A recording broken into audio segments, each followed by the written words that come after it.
Hello दोस्तों, कैसे हैं आप सब। आशा करता हूं कि आप सब अच्छे होंगे और आप सबकी स्टडी बेसिस चल रही होगी। तो दोस्तों इस वीडियो में हम लोग सीखने वाले फ्रेंड्स भौतिक राशियों के संकेत। जी हाँ फ्रेंड्स, कौन से फिजिकल क्वांटिटी का क्या संकेत है, हम उसको किस रूप में व्यक्त करते हैं, ये चीजें बहुत बच्चे कंफ्यूजन रहता है। क्योंकि आप न्यूमेरिकल बनाने जाते हैं तो वहां पे आपको इसका बहुत यूज होता है, बहुत इसका इंपॉर्टेंट रोल होता है ना।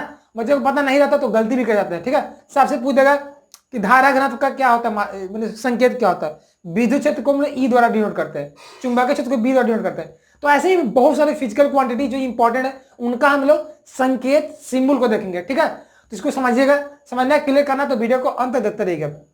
वीडियो चलेगा तो लाइक कर दीजिएगा और कुछ भी चाहिएगा तो प्लीज यार हमारे चैनल को सब्सक्राइब कर दीजिएगा। तो शुरुआत करते हैं आज के नए क्लास को। देखिए मैं यहाँ पे 40 इंपॉर्टेंट फिजिकल क्वांटिटी लिया हूं। इन सारे 40 भौतिक राशियों का हम लोग क्या देखेंगे, संकेत देखेंगे।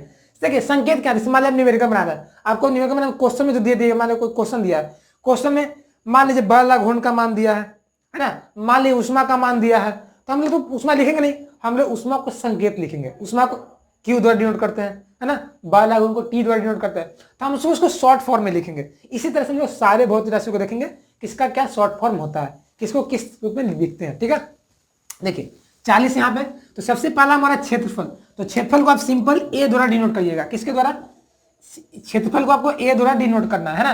क्षेत्रफल का को बोला है संकेत क्या होता है, तो क्षेत्रफल का संकेत ए होता है। ठीक है, क्योंकि क्षेत्रफल का अंग्रेजी में एरिया बोलते हैं और एरिया का पहला लेटर ए आता है, इसलिए इसका संकेत ए होता है। अगला क्वेश्चन है आयतन, तो आयतन का आपको संकेत भी होगा। जब भी आपको कोई क्वेश्चन में आयतन दिया है तो वहां पे भी का वैल्यू समझ के मानना हुआ है ना। जब भी आपको क्वेश्चन में आयतन का मान दिया हुआ है तो नहीं कि वो भी का मान दिया हुआ है ना, बस में आ रहा। यदि कहीं भी क्वेश्चन आपको भी दिया तो भी का मान समझिए कि वॉल्यूम दिया गया। अगला है आवृत्ति, तो आवृत्ति का फिर संकेत होता है एफ होता है, F small F. Small F का मतलब होता है फ्रीक्वेंसी, है ना। तो जब भी आपको कोई क्वेश्चन में एफ का मान दिया मतलब वहां से फ्रीक्वेंसी का मान दिया गया। जब भी आपको कोई क्वेश्चन में आवृत्ति का मान दिया इसका मतलब वो एफ का मान है, स्मॉल एफ का मान।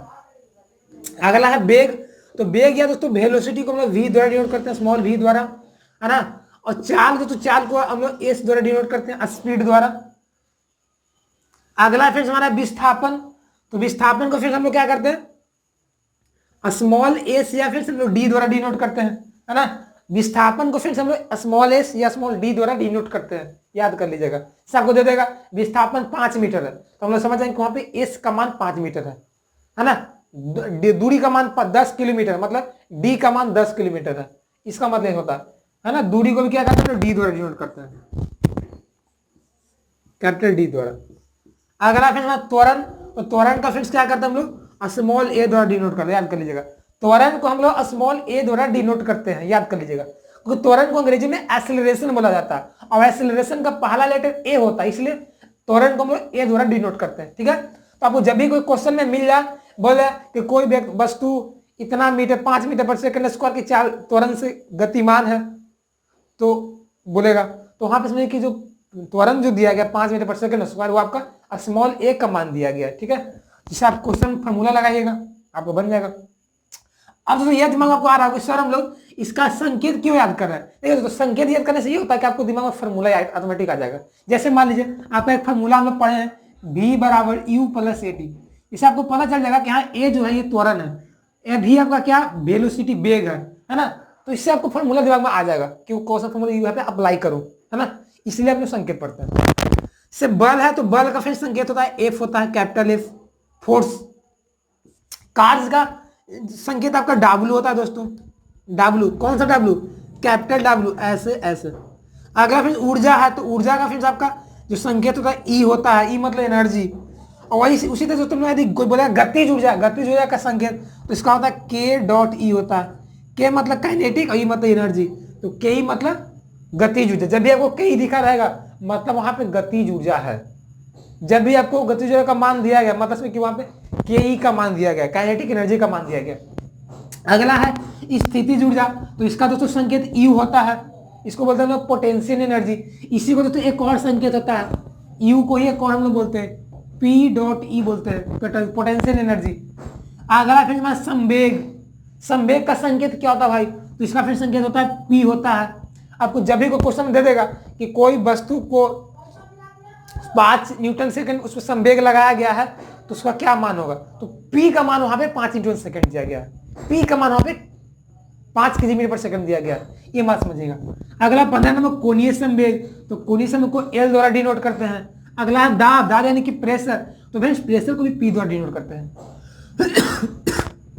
अब बोला कि सर कंफ्यूजन नहीं होगा, पी मतलब दाब, पी मतलब कोणीय संवेग, देखिए कंफ्यूजन नहीं होगा, आपको वहां पे यूनिट पता चल जाएगा। जैसे आपको दे देगा 5 N/m², मतलब वहां पे पी का मान 5 N/m² है।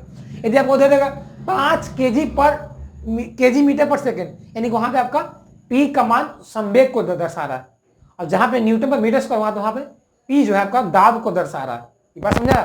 तो आपको रेशा मात्रक याद करना ही पड़ेगा। ऐसा मतलब याद नहीं है तो मेरे चैनल में वीडियो बहुत सारा डाला हुआ है, वहां से देख सकते हैं आप लोग। अगला 17 नंबर तापमान, तो तापमान को टी द्वारा डिनोट करते हैं, टेम्परेचर। अगला है उष्मा, तो उष्मा को क्यू द्वारा डिनोट करते हैं।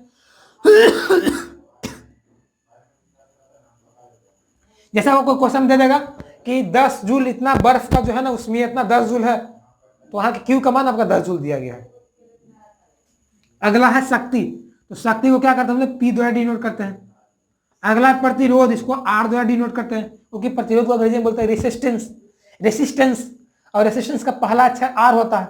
अगला विद्युत धारा, तो इसको हम लोग ए द्वारा डिनोट करते हैं, या दोस्तों इसको आई द्वारा डिनोट करते हैं।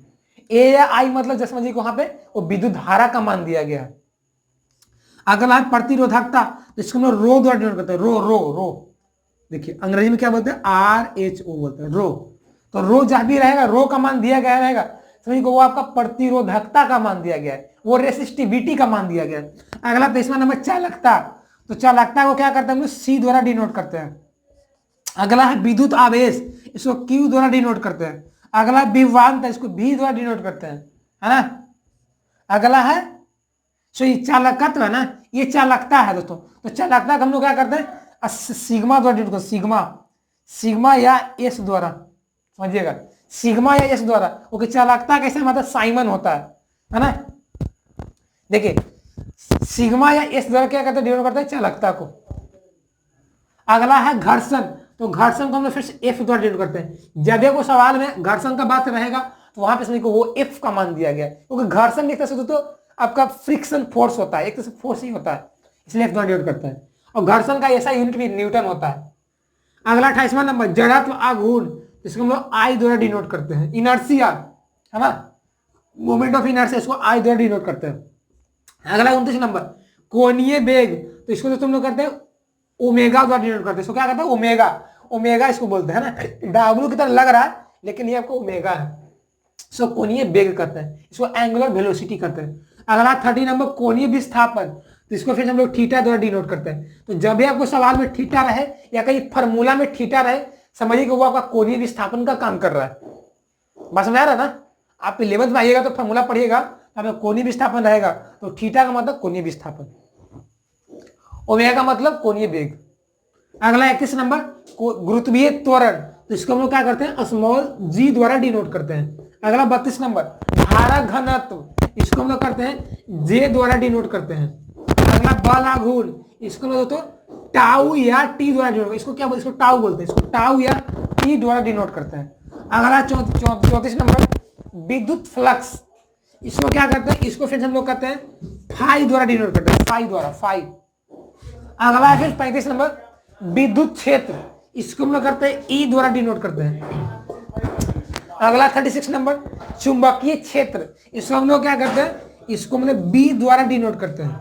अगला 37 नंबर प्रेरकत्व इंडक्टेंस, इसको एल द्वारा डिनोट करते हैं। अगला 38 नंबर विद्युत धारिता, इसको हम लोग सी द्वारा डिनोट करते हैं, कैपेसिटर। अगला 39 नंबर गुरुत्वाकर्षण नियतांक, इसको हम लोग कैपिटल जी द्वारा डिनोट करते हैं। अगला 40 नंबर प्लांक नियतांक, इसको हम लोग एच द्वारा डिनोट करते हैं। अब ओवरऑल देखिए बोलिए कि मैं सर याद कैसे करूं, तो भाई इसको याद ही करना पड़ेगा, इसके लिए कोई अलग से कोई फंडा ट्रिक वगैरह है नहीं। ट्रिक यही है कि आपको मोस्टली जो फिजिकल क्वांटिटीज होते हैं उसका जो सिंबल होता है वो फिजिकल क्वांटिटीज का इंग्लिश वर्ड का पहला लेटर होता है, लेकिन मोस्टली देखिए तो उसका सही नहीं है। वैसे प्रेरकत्व है, इसको अंग्रेजी में बोलते हैं इंडक्टेंस, लेकिन इसका एल हो गया। चुंबकीय क्षेत्र को बोलते हैं मैग्नेटिक फील्ड, लेकिन इसका बी हो गया। तो आपको मोस्टली नहीं लगेगा, इसलिए आपको याद करना पड़ेगा, आपको प्रैक्टिस करना पड़ेगा। इसको याद करेंगे तो ये बहुत ही इंपॉर्टेंट आपके लिए। और अभी नहीं जानिएगा तो आपको फॉर्मूला याद करने में दिक्कत होगा, है ना। और सेकंड रीजन, आपसे न्यूमेरिकल सवाल नहीं बनेंगे। बस मैं जैसे कि आप एक फॉर्मूला पढ़े होंगे, C बराबर Q बटा V, आपको पता नहीं चलेगा भाई आप C क्या है। C धारिता है, Q आवेश है, V विभवांतर है। क्यों कैसे पता चला? ये हम लोग को संकेत से पता चला। हम जानते हैं Q जो चार्ज को बोलते हैं, Q को क्या बोलते हैं? आवेश बोलते हैं, यहाँ पे लिखा गया। V को क्या बोलते हैं? हम लोग विभवांतर बोलते हैं। C को क्या बोलते हैं? हम लोग धारिता बोलते हैं। तो आपको सिंबल याद करने का यही फायदा है, तो आपको फॉर्मूला याद हो जाएगा, आपको न्यूमेरिकल बनाने में दिक्कत नहीं होगा, है ना। इसका ये इंपॉर्टेंस है, तो इसको नोट कर लीजिए ताकि आपको हमेशा याद रहे। चलिए, तो कैसा लगा आज का क्लास? क्योंकि वीडियो बनाने का मेरा मकसद यही था कि मेरे एक बच्चे कमेंट किए थे मुझसे, पर्सनली मैसेज किए थे व्हाट्सएप पे और यूट्यूब पे भी, वो बोले कि सर ऐसा वीडियो बनाइए, मुझे दिक्कत होता है। तो मैंने सोचा कि नहीं, इस बच्चे को दिक्कत नहीं होगा, ये बहुत से बच्चों को दिक्कत होगा, है ना। तो ये मैंने लाया, सही बच्चे, बहुत से बच्चों को दिक्कत भी है, इसलिए वीडियो लाया। तो आप इसको सीखे समझे आगे बढ़े, ठीक है। तो वीडियो अच्छा लगा तो लाइक कर दीजिएगा, और कुछ वीडियो सीखिएगा तो प्लीज हमारे चैनल को सब्सक्राइब कर देंगे, और साथ साथ हमारे चैनल से बने रहे, क्योंकि हमारे चैनल पे class 10th 11th and 12th की लगातार तैयारियां कराई जाती है फ्री ऑफ कॉस्ट। इसलिए हमारे चैनल को सब्सक्राइब कर हमसे जुड़ के अपनी तैयारी को और भी स्ट्रॉन्ग कर सकते हैं। तो मिलते हैं नई वीडियो में नए टॉपिक के साथ, बने रहिएगा। जय हिंद, जय Bharat, take care, bye, best of luck, keep learning, keep growing.